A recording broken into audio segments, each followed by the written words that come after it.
A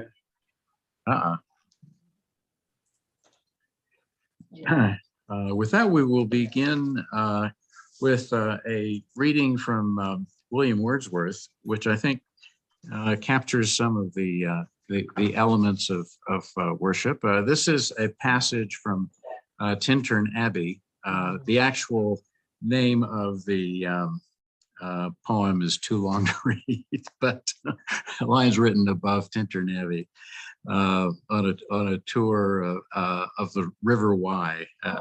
In any case, it begins, "And I have felt a presence that disturbs me with the joy of elevated thoughts, a sense sublime of something far more deeply interfused, whose dwelling is the light of setting suns, and the round ocean, and the living air, and the blue sky, and in the mind of man, a motion and a spirit that impels all thinking things, all objects of all thought, and rolls through all things." Well, this morning, we're going to explore innovations in worship. And of course, the pandemic has forced some technical innovations on us that have forced us to rethink the way we worship. And so this, as the pandemic seems to maybe be coming to a close, exactly, is a good time to think about the future of worship and what changes maybe we should have been making. And so we have this morning for us a very distinguished representative of the UU Ministerial Alliance, Reverend Kimberley Debus.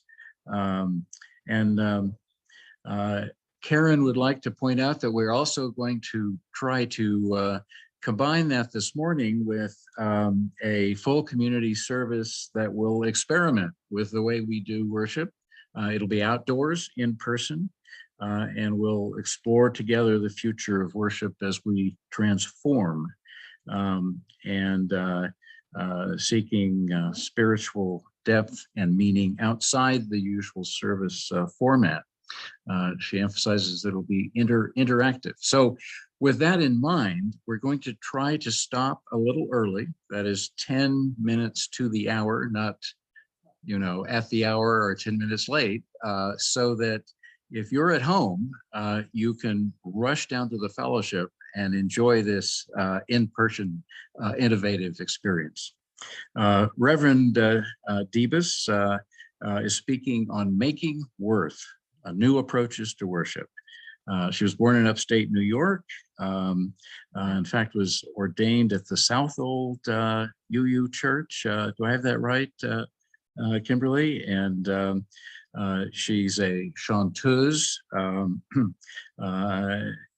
and has been a producer and director of what she calls plays on or musicals on Broadway, but that's because the Union Theological Seminary, where she obtained her ministerial degree, is on Broadway. So, however, before that, she was active in LBG QT advocacy in North Carolina, where she attended Meredith College. She has served Unitarian Universalist churches in Lincoln, Nebraska, where she's currently affiliated, I think, but also the Church of the Larger Fellowship and congregations on Long Island and Key West. So, Reverend Debus, welcome to Reno, even if only virtually. Well, thank you from sunny and breezy Tacoma Park, Maryland. We have had beautiful weather, and then today it's cold but sunny. So it is a real honor to be with you all. So I'm so honored to be asked to talk about this. The work I do is with congregations in the area of arts and worship and liturgy, and how do we make our worship good and reach people and innovative and really supporting the message of Unitarian Universalism. And with the pandemic, of course, we all went online, and so that required some thinking differently about how we do worship. And as we begin to become multi-platform, it's adding a whole new layer to what we do, and it allows us to challenge what we did in the past and to try and let go of some of the seven, words of the church, but we've never done it this way, right? We have these opportunities to do some new things and to shed some old habits. Now, last year, as people started talking about going back to the sanctuaries and doing multi-platform, I started a series of workshops that I called the Art of Hybrid Worship. And a lot of it was just the thinking through, what does it mean to go from in our sanctuaries to online to this new third thing? And one of the first questions I would ask everybody is, what new since the pandemic do you love? What do you miss that you long to return? And what possibilities can arise? And so people talked unanimously through all of these workshop sessions about the joy of having speakers from around the country, the videos and music that come from other places, hearing other voices. They love seeing who was able to attend worship again because they had moved, or they were snowbirds, or they were no longer able to attend in person. People loved having a front row seat and to be able to see everyone's faces. But then, of course, as we all understand, we miss the physical connection. We miss singing. We miss the choir. Some people really missed their worship spaces. They miss breathing together and that shared experience.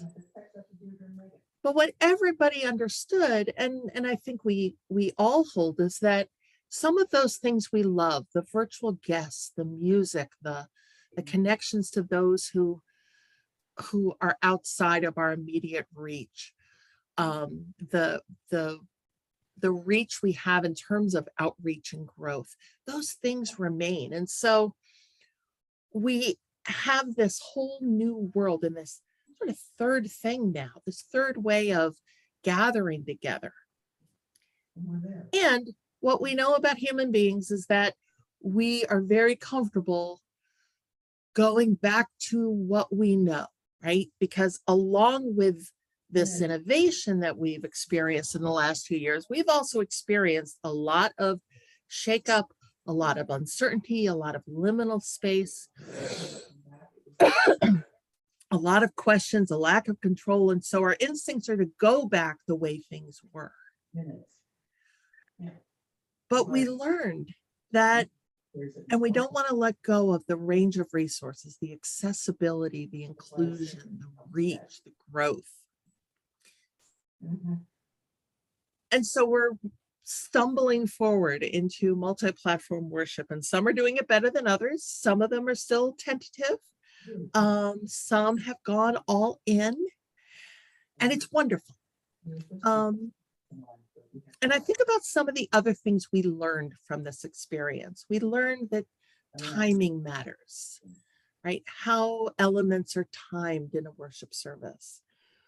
We learned that when we're online, flow matters. This is something we learned from television, right? We learned about story, and one thing flows to the next. And even if you're watching a talk show or a sketch comedy show, there's a flow, there's a rhythm, right? And so we moved online and we realized, oh, this is a familiar medium. And so how do we make those things happen?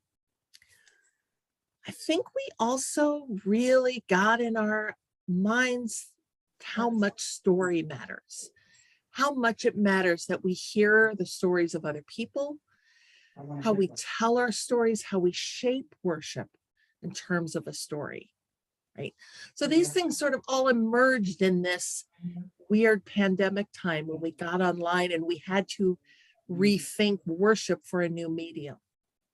So now we're in a third place, right? This future requires us to hold a lot of tensions between the way things were and the way things can be. Right? So if I can just pause for a second, there's some voices in the background.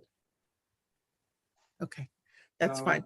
Kevin, I think it might be you. Can you mute your Sure. Thanks. Thank you.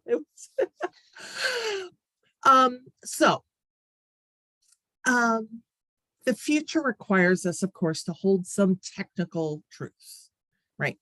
How do we use Zoom and other online platforms, YouTube or whatever we're using to share, Facebook, etc., to share live and recorded media, right?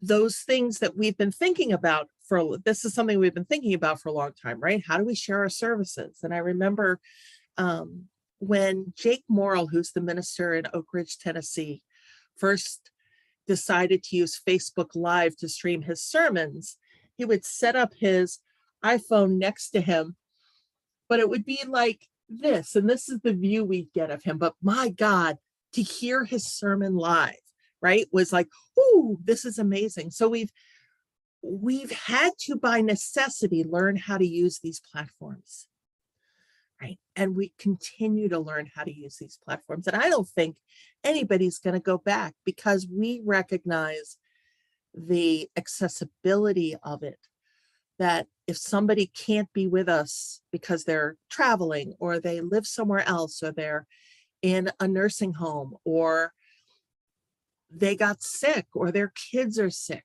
right? There's a way that people can access. We also are having to really figure out how do we best arrange our sanctuaries and our meeting spaces to accommodate multi-platform, meaning where do we put cameras so that it captures what's happening without blocking the view of the people in the room? What do we use to set up in meeting rooms so that everyone can be seen and heard, right? So we're working on these things. How do we upgrade our sound? How do we upgrade our technology? Again, projects that have probably been on every congregation's budget and plan for years and years, and now we have to do it, right? Which is exciting. But we're also facing the struggle of volunteers, and so one of the things we have to hold is this: how do we train and support volunteers that are already exhausted? The pandemic wiped out a whole segment of our lay and paid leadership because it's harder. There's more pieces that move. There are more things that have to happen. There's different kinds of energy that are required, right? And so this is one of those things that we just have to think about. And of course, we have to think about budgeting and how do we accommodate this new reality? Do we continue to add and upgrade our tech? Does it require eventually some reworking, right? So these are some of the technical truths. Using online platforms to its greatest benefit, arranging our spaces, training volunteers, budgeting to support this future, right? So that's part of this, but I want to talk a little more about the liturgical truths that this future, this new way of worshiping together requires us to hold. And the first one is my cardinal rule of multi-platform worship, which is, while the experience may not be the same for the people in the room and the people on the Zoom, our role as liturgists is to strive to make it as comparable as possible. And what that means is a sense of being connected, of being seen, but also when it comes to ritual, creating rituals that invite participation no matter where you are, and in some cases creating slightly different rituals. So I was working with someone who said, I really want to do a thing on spiritual practices, and I want people in the room to be able to go get a blessing, make prayer beads, do some poetry reading. There are 3 or 4 or 5 different things she wanted. And she said, but I have no idea what to do with the people online. And I asked her, are you meeting on Zoom? And she said, yes. And I said, there are breakout rooms. And she said, oh. And so what she devised was a couple of different things that didn't require movement together. And at that point in the service, they put music on a video for 10 minutes or 15 minutes, however long the activity was supposed to take place.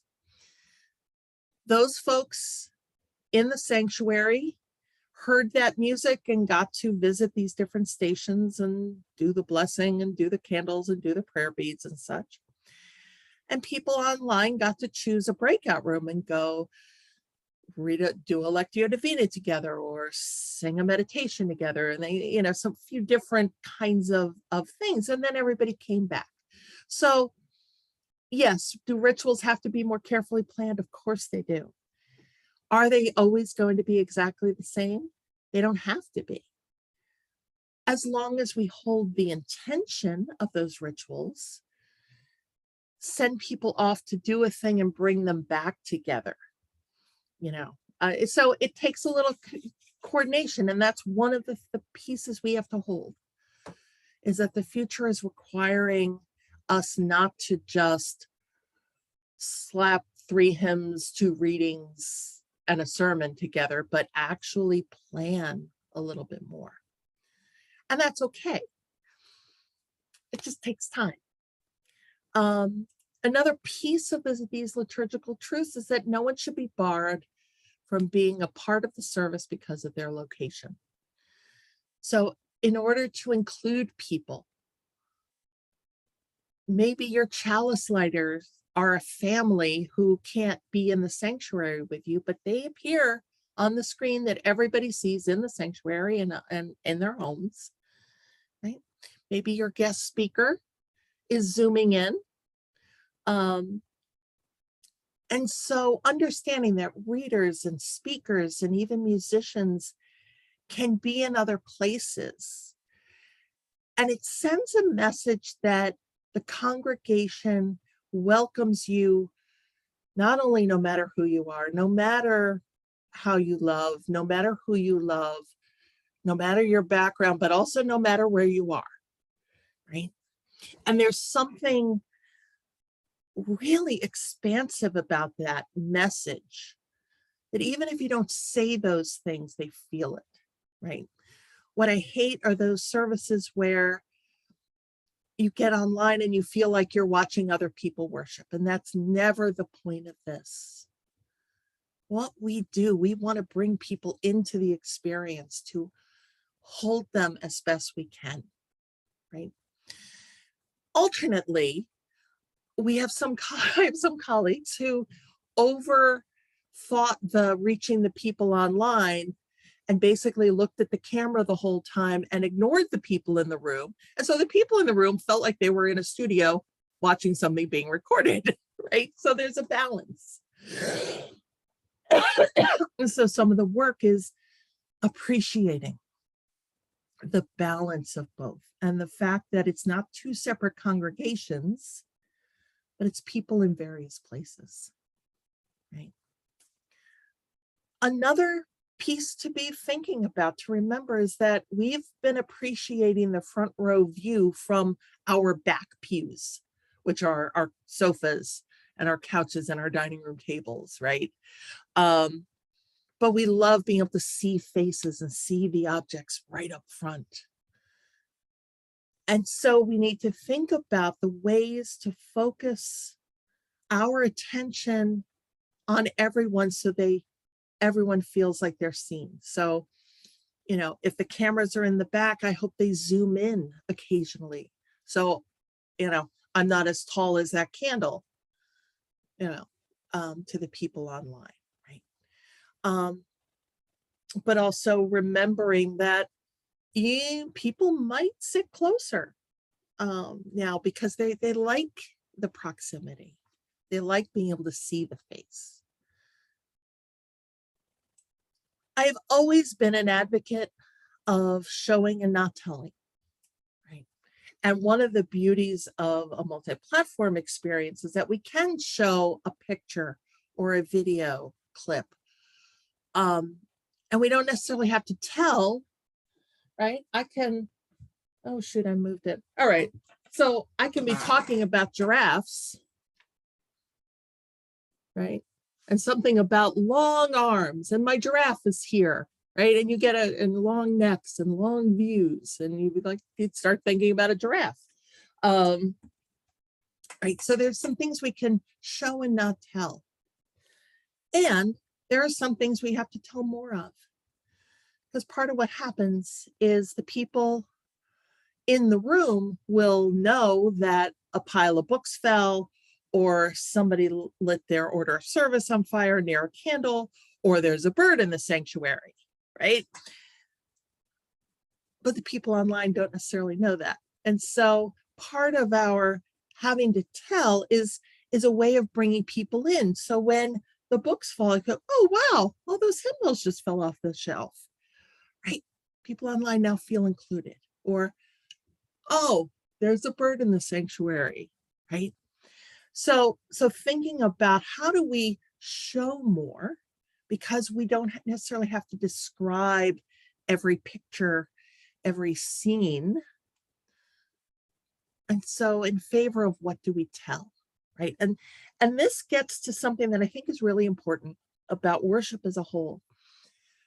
Worship isn't a lecture. Worship isn't, here are all the facts and here's some pretty music. Worship is meant to affect us, to draw us in, to make us think and feel and experience, and maybe feel healed, or maybe feel challenged, or maybe feel motivated, or joyful, whatever those things are, right? So when we begin to think about how are we telling the story, how are we going from element to element? I think about when I first learned sort of oral storytelling, I was taught the story spine. So it starts with your once upon a time, right? And here's who's involved, and then this happened, and then this happened, and then this happened, and finally, right? So you have this spine of story. And in essence, every service, we're kind of telling a story, right? It may not be as clear. Now, today is Easter and Passover and Ramadan. There's probably one or more of those stories being told, and they have a beginning and a middle and a possibility of ending, right? But sometimes it's harder if we're talking about racial justice or we're talking about covenant, right? The story is kind of, well, what's the point? What do we want to leave people with? And because we now have a future that allows us to touch some things again, but show more pictures and show videos and weave things together, we have a better chance of telling the story, which is, I hate to say this, people hate it when I say this, but our religious experiences are emotional experiences. And so it helps us take that emotional journey, which is our spiritual journey, right? Because love is an emotion, anger is an emotion, joy is an emotion, right? So I think when we talk about the future worship, and I would have said this even before the pandemic, but it feels even more so now, important to say, we need to tap into some of that and not manipulate it, but know this is where the story's going, right? Know what we're offering. And sometimes there's a surprise. So there's a there's a famous moment from the show The West Wing that I'll tell you. And I'm going to tell it to you, not because it specifically talks about worship, but in terms of the form of it, right? So begins with the chief of staff talking to his deputy after the deputies had a really hard time. And he says, look, there's this guy falls in a hole and the walls are so steep, he doesn't know how to get out. And our guy starts to panic and he looks up and he sees a priest walking by and he hollers, Father, I'm down in this hole. Can you help me out? And the priest writes out a prayer and throws it down the hole and moves on. A little while later, he sees the doctor. Hey, doc, I'm stuck down this hole. Can you help me out? The doctor writes out a prescription, throws it down the hole and moves on. Now our guy's starting to panic. And at this point, y'all are laughing, and that's cool. He sees a friend. Hey, Joe, I'm stuck down this hole. Can you help me out? His friend jumps in the hole. And our guy says, what are you, stupid? Now we're both down here. And his friend says, yeah, but I've been down here before and I know the way out. So sometimes we don't know where the story's going. And sometimes we laugh because it's a setup of a joke, but suddenly it's not a joke, it's truth, right? And so choosing stories and thinking about how do we set things up and how do we help people get from, I don't know anything about this, or I don't know what to think about this, to, I have some ideas now, or, this stuff is so hard. What are we going to do? Oh, I know the way out. That's the work we're doing. We're struggling with racial justice. We're struggling with homophobia and transphobia. We're struggling with women's health, struggling with the environment, all of these things, right? We know what the struggles are. What we hope that worship does is take us to a place where we can handle it, where we see our role in putting our principles into practice, right? And so that's what worship helps us do. And whether that's loving ourselves, loving each other, appreciating other stories, committing to action, committing to justice, equity, compassion, world community, and peace, which suddenly is a big issue again, right? This is what worship does. And so this is why I say there are a lot of things we can show and not tell. Because if you tell me what to think, I'll think about it. But if you show me, I'll feel it. So I'll put that aside for now. I went further on that than I expected. But this is the truth. If we are to do the real spiritual work of holding our communities in care as we widen the circle of concern, we are actually want to do the work of liberation and healing and building the beloved community, if we expect to matter as a faith in 20 years, we have to act like our faith is the most important thing, because that's what draws people in. I have some thoughts of what we can do to innovate and do more effective work. And these are really practical things. And the first is get rid of the business in your worship services. When we think about the gospel story of Mary and Martha, and Jesus and the disciples get to the house of Mary and Martha is doing all of the getting the food and getting the blankets and getting everybody comfortable and making sure they have what they need. And Mary sits and listens to their stories, right? And of course, Martha is like, why do you let her do that? I'm doing all the work. And Jesus says, kind of snarkily, I think, Mary has chosen the better part. But what I think we need to remember is that there is a time to do the setup. There's a time to prepare the spaces. There's a time to do in our cases, the work of, taking care of our buildings and grounds, making sure the budget is working, making sure we're doing the work. But in this sacred time together, we don't need to keep being reminded of all the business. We don't need to just weave bits of spiritual life into business. We need to be prioritizing our spiritual lives. We need to be remembering that the work we do is not the point, the taking care of the community, the business of it is not the point. It's the sitting and listening and being spiritually fed and involved, right? And so I know in a lot of cases we've been moving the offering to a fairly short, here's where we're giving, here's a piece of music, pull out your phones and give, and we're good. And that's been lovely, right? Although some of us miss passing the basket, and maybe that does come back in some ways. But there are other things we do. Announcements, oh my God. So I love our communities. And I love that we are active. But when people come to visit us, they're not interested in how busy we are. They are interested in how much we can comfort and encourage them.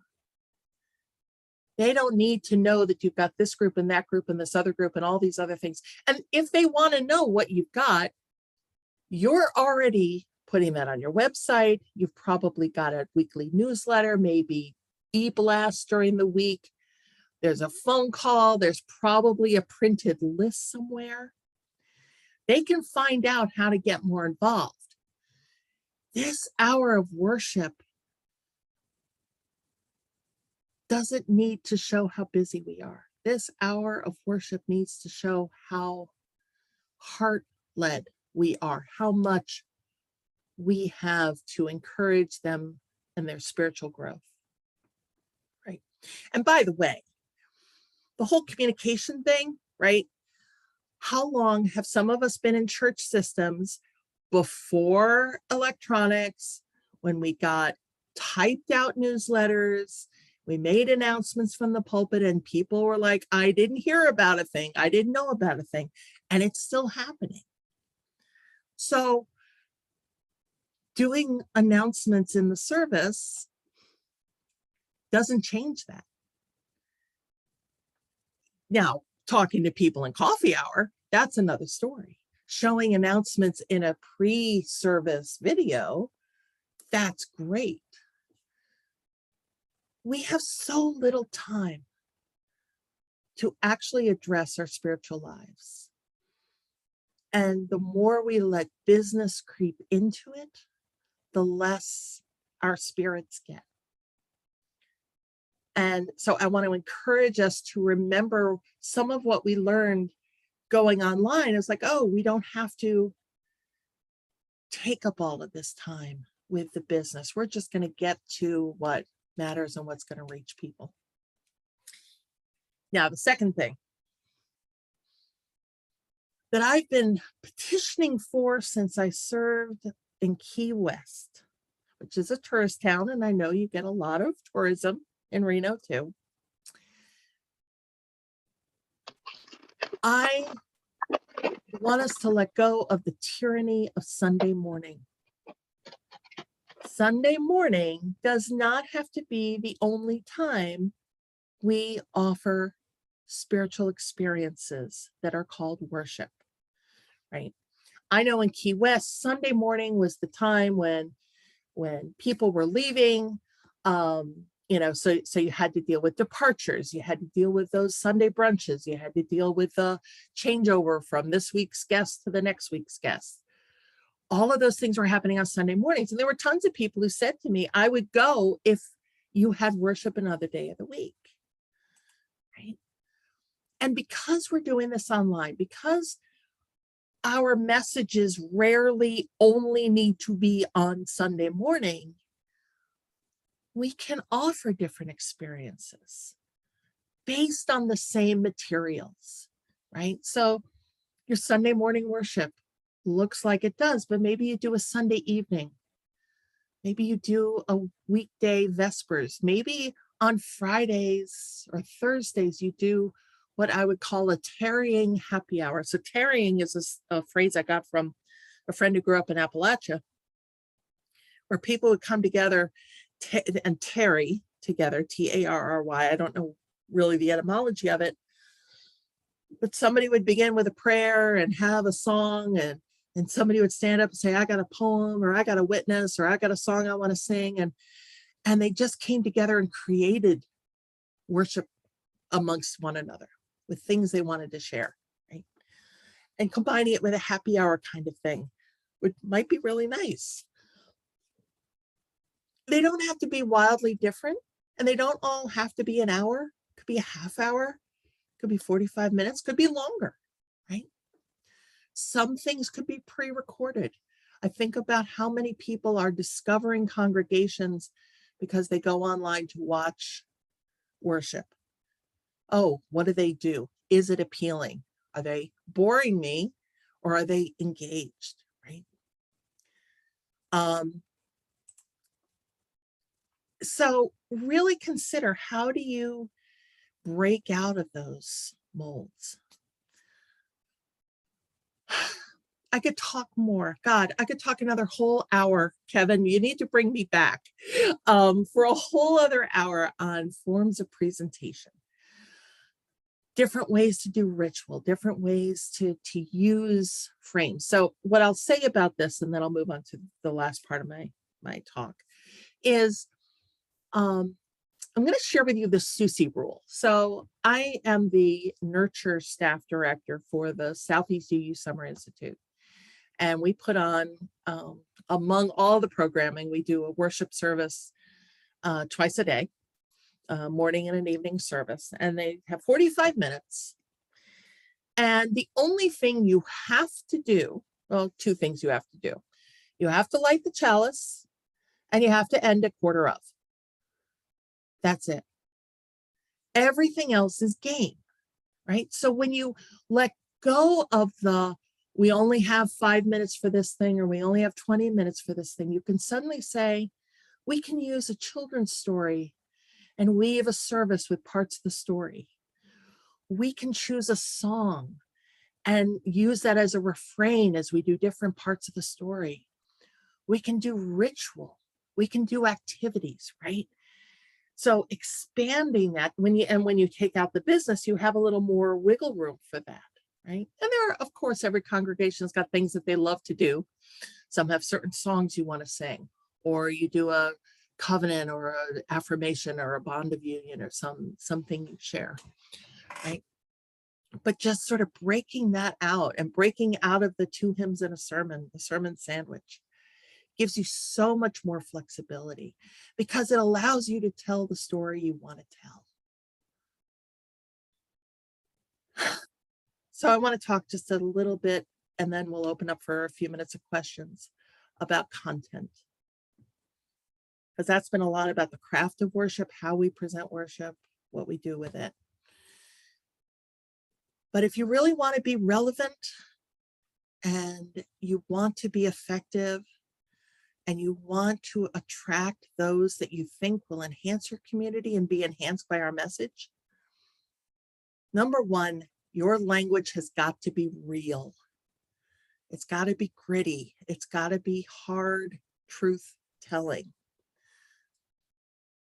We need to stop worrying about offending people with our truth. Your life may be easy, but your neighbors may not have been. Talk about, in real terms, trauma, racism, poverty, homophobia, transphobia, abuse, ableism, the threats to democracy, the threats to our principles. Talk in real terms. We inherited this euphemistic way of being from the Victorians, and look at all the euphemisms that hid colonization and slavery and poor working conditions and all those things, right? And we're still in that. We need to let go of that. Use the words. Life is real. It is gritty. It is wretched. One of the things I hate most about the Gray hymnal is that they changed the word wretch in Amazing Grace to soul.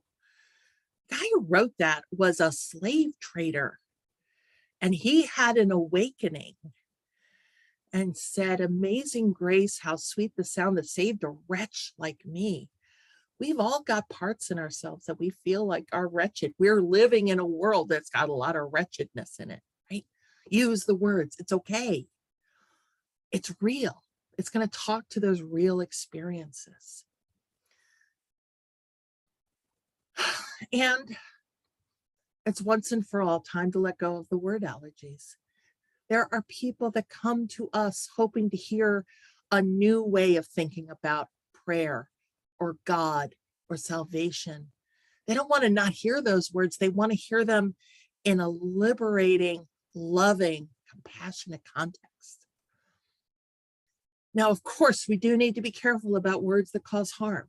Ableist words, racist, transphobic, exclusive words. We don't want to perpetuate those. What I'm saying is when we do worship that reaches people, if we are real, and if we really say those words, people will heal, right? And many of us come into Unitarian Universalism with spiritual traumas and other kinds of traumas. And yes, if you struggle with the word prayer, work on that. Work with your minister, work with a spiritual director, with friends. Why do I struggle with this? Parker Palmer says, when the going gets tough, turn to wonder. So I invite you to turn to wonder on those. But saying the real words for things we're talking about, even if it's occasionally a cuss word, no more Victorian vapors if the reading I use says shit. I'm going to read those words, right? It's okay. Let that go. Let go of our personal judgments, right? And be proud that we're doing this.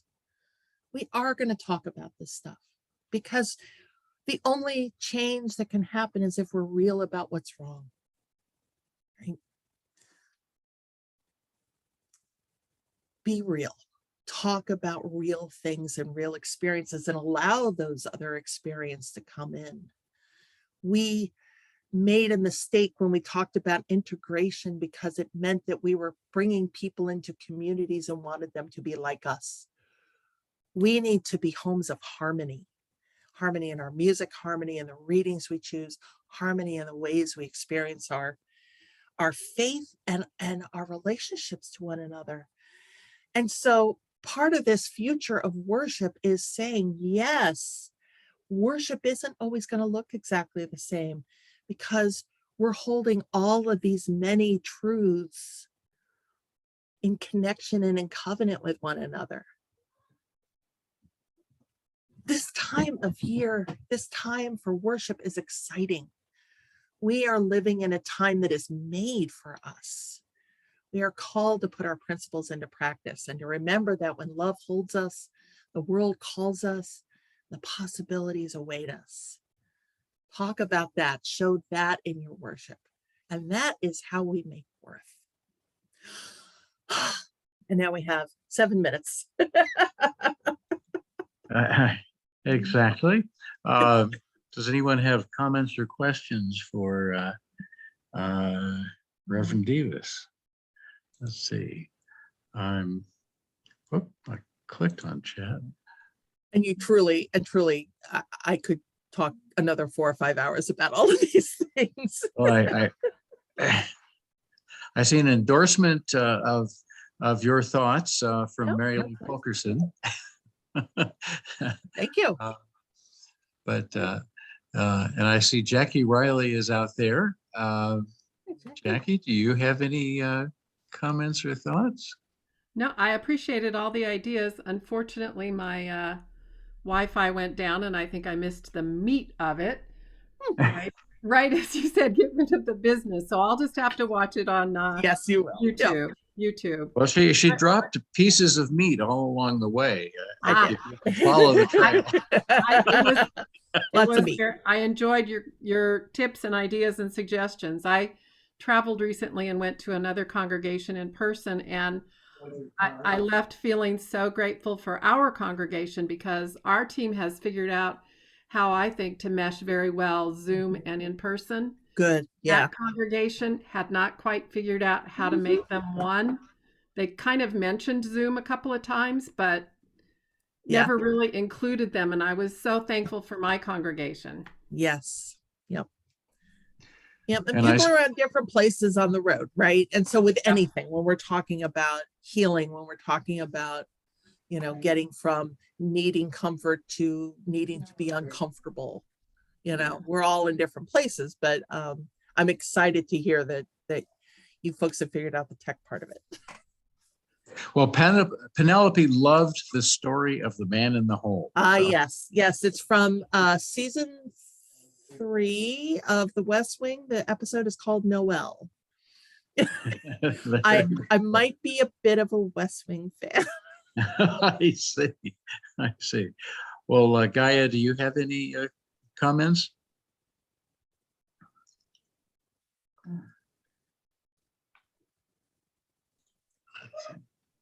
Let's see. Well, you know what? I'm sorry, it's Lloyd. It was Guy. Oh. Guy was listening from afar, but Oh, hey, Lloyd. I deeply appreciated the wisdoms this morning. I think there's a lot of issues here that we need to think a lot about in our congregation, Mhm. particularly the fact that it's a spiritual hour. It's not Mhm. a business hour or a reports hour or an Yeah. announcements hour or anything else. It is an hour for spirituality, and Yeah. there's wisdom there that's very deeply appreciated, at least here. Thank you. Yeah, thank you, Lloyd. I think about a lot about how we are so busy doing our days that we forget to notice our days. And so worship or other spiritual experiences give us a chance to sort of let our souls catch up, and calm our bodies down and our minds down a little bit. And boy, do we need that, 1 hour out of 168, more than worth it. Yeah. Yeah. So, yeah, I think that does challenge us to think about other ways to convey information to the Mhm. congregation outside that protected spiritual Yeah. time. Yeah. And I think we do need to think Yeah. about that. Maybe a series of rolling slides before and after the service on Yep. Zoom. Right. But not during the service. Yeah. Right. that's And very and I really highly recommend keeping up with other kinds of information. I think about in seminary, someone I worked with in my home congregation closely on long range planning, on stewardship, and a whole bunch of stuff on the board. He died.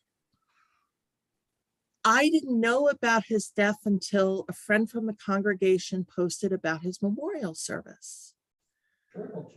And I was shocked because I would have gone up. I was only, 3 hours away. And they said, well, we announced it in church. And I thought, you have a lot of members who aren't there every week. And he was like one of the founders of the congregation. Hmm. And it hurt. And I sent a long letter to his widow. But there's so many other ways we get information, right? We get it in email, we get it online, we get it through conversations, small groups, all of these things. How do we preserve that hour? Yeah. Well, I think at this point,